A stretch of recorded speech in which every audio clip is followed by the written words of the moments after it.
Nije dobro izgleda. Učesnik 6. sezone Zadruge Marko Kocić i Marko DNK, koji je sa svojim suprugom Divnom Kocić ušao u 6. sezonu, morao je da napusti reality zbog zdravstvenog stanja. Produkcija se oglasila pismenim saopštenjem da će Marko biti kod kuće te da se za sad neće vraćati u reality. Međutim, nakon što je Marko izašao, drugari su komentarisali kako mu nije bilo dobro, a Miljan Vračević, koji u spoljnom svetu radi kao vozač hitne pomoći, bio je ubeđen da Kocić ima upalu mozga te da je pokazao sve simptome toga, budući da, kako kaže, nije mogao ni ruku da mu stisne. Misliš da ima neku bolest, pita je car. Pa sigurno ima neku upalu 100%, ja mu dao prst da mi stisne, ne može da stegne, rekao je Miljan.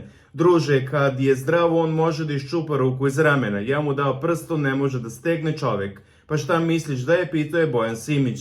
Ma upala neka, upala mozga, nešto sigurno. U bolnici on sigurno. Nije dobro izgledao, oči mu se prevrnule, rekao je car. On jeste prehlađen, nije njemu čista glava, imao nešto u glavi, rekao je Miljan.